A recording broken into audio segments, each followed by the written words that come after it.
Hey, welcome back to the Ascend Church podcast. We are in a little bit of a different setup today, recording in a different space. We've got one more episode, and then we're going to go on a 2-week break because it's worship in the park season. So we're going to be over at Perry Park, worshiping outside, not working through the book of Mark. We're just going to talk a little bit about what does it mean to be a disciple and give a clear gospel presentation. We're going to have pizza at the park, and then we're going to hang out at Perry Pool for the afternoon the next 2 weeks. So John's back with me today. What's up? We only had to do two episodes without you. Yeah. So one was with Summer, which that was fun, talking about all the outreach things we're doing. And then one was by myself, which, man, if you've never talked in front of a camera by yourself before, man, it took me back to like the COVID season of preaching, which was not a fun season. It was really tough. So before I keep going down more rabbit trails, John, you want to dive in? Yeah, let's dive in. Chapter 7, verse 24. Go. Mark 7:24. And from there he arose and went away to the region of Tyre and Sidon. And he entered a house and did not want anyone to know, yet he could not be hidden.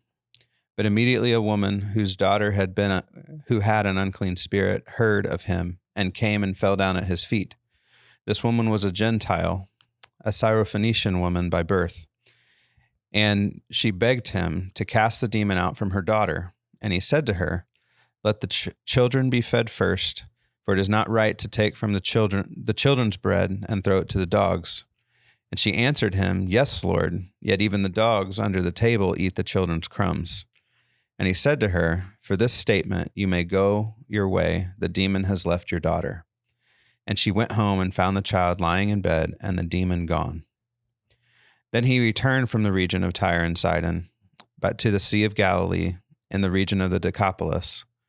And they brought to him a man who was deaf and had a speech impediment. And they begged him to lay a hand on him. And taking him from the crowd privately, he put his fingers into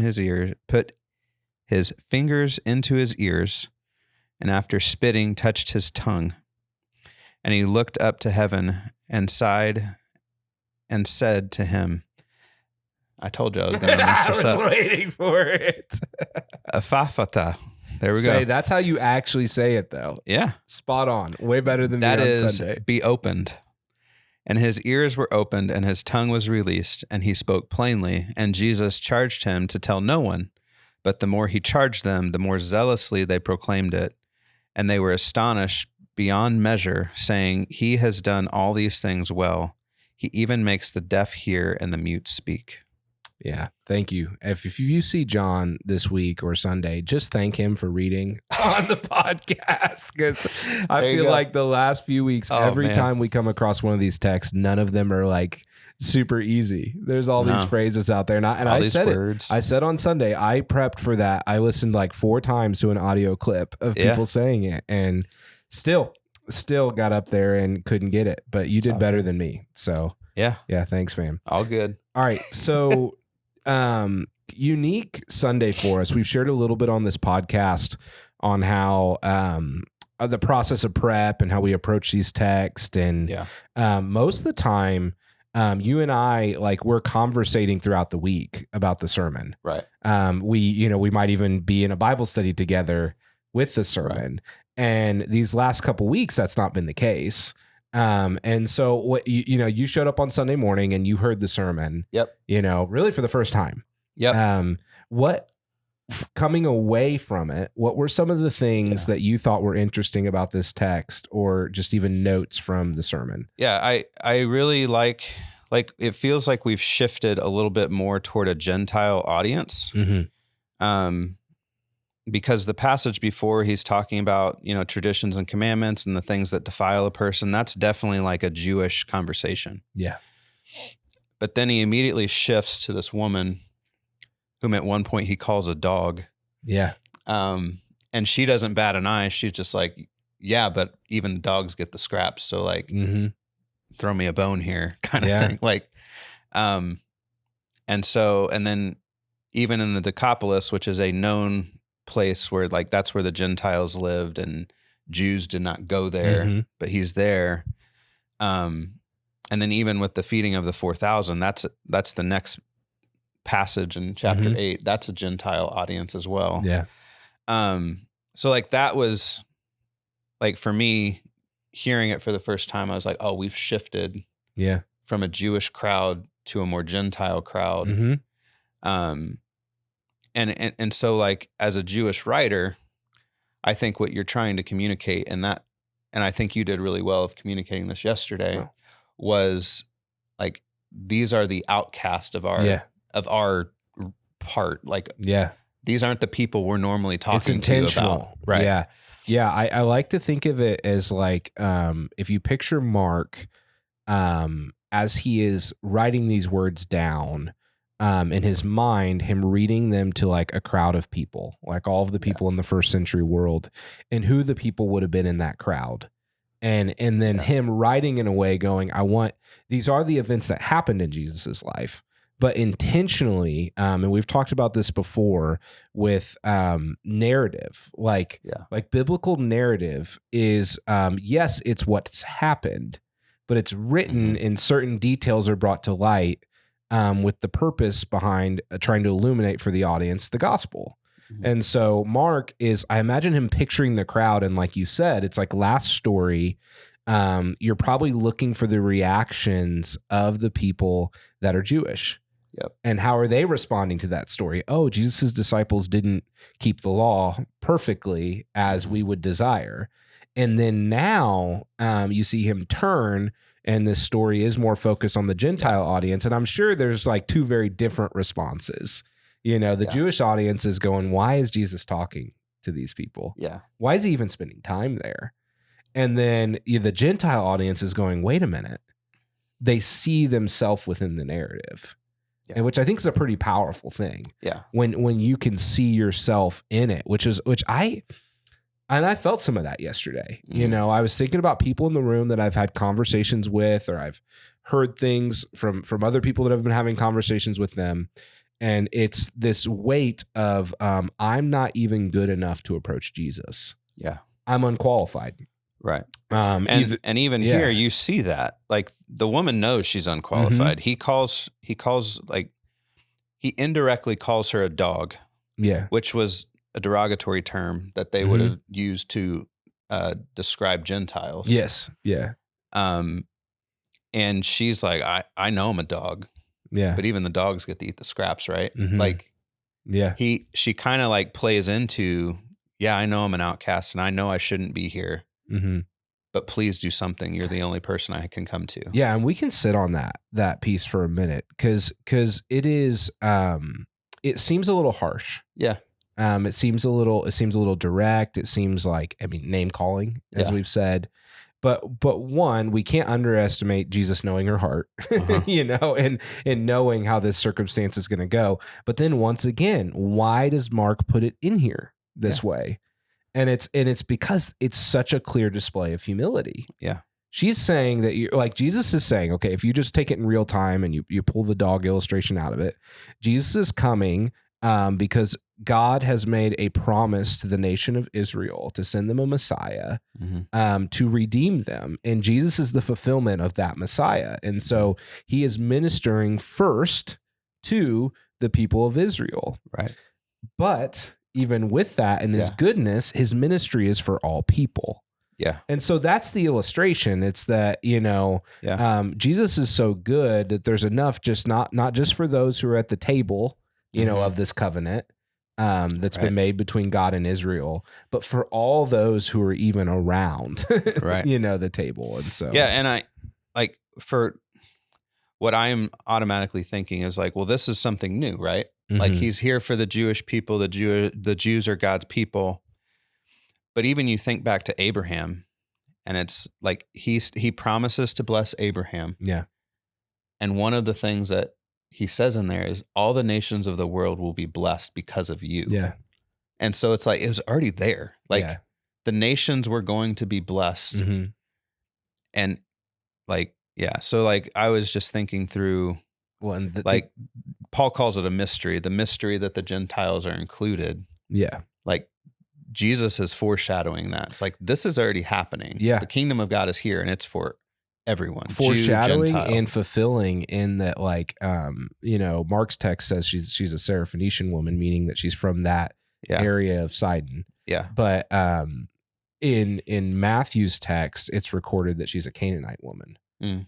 Think of Abram, and where he's from, right? And and the history with the Canaanites, and so it's like, could you give a more powerful example of God reaching the people that are far from what you would think of as the people of God than the Canaanites? And so I just thought it was really powerful. Yeah, no, that's good. Yeah. All right. So I felt like on Sunday, we spent a lot of time on the first narrative. Yep. And not as much time on the second narrative. And so will you just catch us back up? Will you just read even that second one again? You just want me to say it again. I just want to you just want me to say the word again. Yeah, I can. Then he returned from the region of Tyre and went through Sidon to the Sea of Galilee and the region of the Decapolis. And they brought to him a man who was deaf and had a speech impediment. And they begged him to lay his hand on him. And taking him aside from the crowd privately, he put his fingers into his ears, and after spitting, touched his tongue. And he looked up to heaven, he sighed, and said to him, Ephathita, that is, be opened. And his ears were opened, and his tongue was released, and he spoke plainly. And Jesus charged him to tell no one. But the more he charged them, the more zealously they proclaimed it. And they were astonished beyond measure, saying, He has done all things well. He even makes the deaf hear and the mute speak. Yeah. I think it doesn't surprise us. Probably should surprise us more. But I don't think it surprises those of us that have been in church for a while that Jesus would heal a deaf man. I think what working through this story did for me this week was seeing how much the emphasis is on his ability to worship. And I don't think we should move too quickly from that picture of a man who could not speak well at a minute. It says he has a speech impediment, is deaf, is now unable to stop praising Jesus. Yeah. Even when encouraged to not speak of him, it just says that he went on all the more. Yeah. It's such a powerful illustration. Yeah. Like he definitely did not take for granted what Jesus did. Mm-hmm. And even the more he was charged not to tell, the more zealously he proclaimed. He's like, I can't help but tell people, because now I can talk and I can hear. And I do find it interesting though, because we've talked earlier about the messianic secret and Jesus' right to tell people not to say anything. And the pattern here is actually different. Because before, when he was in a Gentile region, when he cast all the demons out of the man and into the pigs, he told him, no, go and tell what I have done. Yeah. And we were like, well, that was a Gentile audience. He's in a Gentile region there. So that's why he allowed him to go tell, because he knew that the religious persecution wouldn't be as heavy. But here he's in the same spot, like in the same area. And he says, don't tell anyone, but knowing full well that he's going to go and tell. But I don't know. I find that interesting that the pattern has changed. I don't know if I have like a clear answer for why the pattern changes, but my leaning is I'm just reminded that Jesus, as we continue to work through the narrative, everything has to happen a certain way at a certain time. Yeah. and he knows that, know, and as his ministry's growing rapidly, like the gospel can't even be stopped, it's at the same time, it's like, well, things have to go down a certain way, to fulfill the Old Testament prophecies. Yeah. I have a question for you that maybe you found in your study or not. We'll see. When he looked up to heaven, it says he sighed. Oh yeah. Like, is that like a I have Or like, I have no what idea. is he doing? I have no idea. To be honest. No. If you have an answer, put it in the comments of this video because I'm not even going to fish for.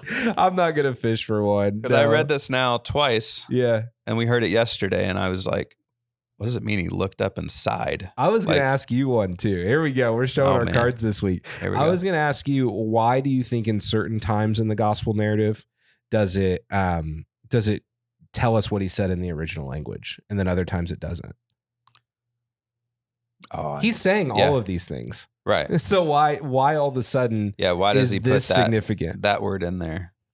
things we maybe could have prepped. I wonder if that's like a tie to something like in the Old Testament. You think of like Tetelestai, or you think of like all these different parts where it tells you exactly what he said. Why do they put the actual? And it's like why is it actually there? Yeah. Answer in the comments if you have a good idea. Let us know. Maybe this will help our YouTube comment feed that so often becomes just random comments from people that have no idea who we are. Maybe we'll get some real comments on this part. Hey, so yeah, we'll read them. Yeah, no, it's good. Let's go. Well, again, I like to think, and this is what we've been doing since the beginning of Mark's gospel.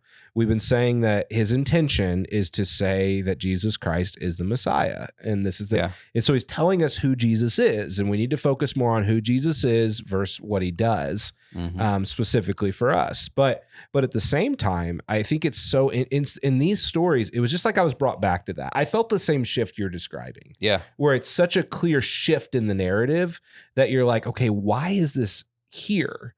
And I think it's to so clearly display the work that Jesus has come to do. And I think it's really captured in that last verse. Can you read that one more time? Yeah. And they were astonished beyond measure, saying, he has done all things well. He even makes the deaf hear and the mute speak. Yeah. He has done all things well. Yeah. I would summarize that as everywhere Jesus goes, the kingdom of God is being fulfilled. Yeah. Like everywhere when he's in his presence, when they're in his presence, their life looks like it's supposed to in the kingdom of God. Mm-hmm. So, yeah. I mean, John, any added thoughts from this week? No, I really appreciated yesterday. The takeaway was like, Jesus comes and he delivers, speaks to, sees the outcast who aren't being reached. I mean, in both of these cases, this woman is not going to be listened to, one, because she's a woman in this time. Mm-hmm. And then this deaf guy with a speech impediment is not going to be heard, nor can he hear anybody. Yeah. So he goes to the outcast and it leaves them astonished. Yeah. And so for us today, if you're feeling outcast, if you're feeling like you're on the edges, Jesus is calling to you to come in.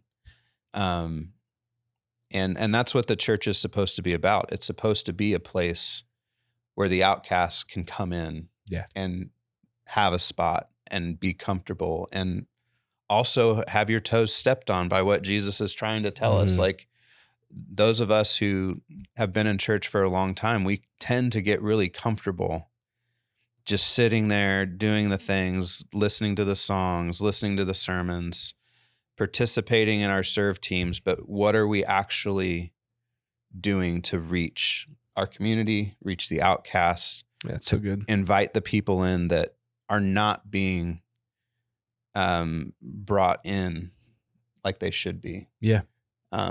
That's the kind of church we want to be in. Again, I felt that this week. I felt that in the room again, just like, man, I hope this speaks to the hearts of people that feel unqualified. Mm-hmm. But then at the same time, as we were even praying as a staff team this morning, there's people going through so many hardships and so many things. And we want to pray that the Lord delivers people from those things. But at the same time, we always want to be a place where we can process those things openly. Yeah. We always want to have room for people that are in that state of wrestling or hardship and be a place that can minister to them. And so I just hope that the Lord just does it more and more in our church family. And I think this story shows again, Jesus's desire to reach those people, wherever they're at. So, and he goes to them.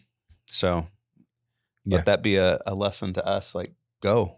Yeah. Be a part of these block parties. Come out to Perry Park next week. Bring people with you. Mhm. And even if you're listening to this and you don't know anybody at our church, come to Perry Park and be Yeah. a part of, like, we're going to worship, we're going to listen to a sermon, but we're also going to have food and we're going to have all sorts of fun there. So like, just come out and be a part of the community. Yeah. So That's so good, man. all I I'm going to got. leave it at that. So, Okay. Yep. So Ascend Bible Church, you're loved, you're sent. Again, remember, no podcast the next 2 weeks. So Yep. don't be emailing me asking where it is. It's not going to be there. We'll see you at Perry Park. Yep. Just as John was saying. See you then. See ya.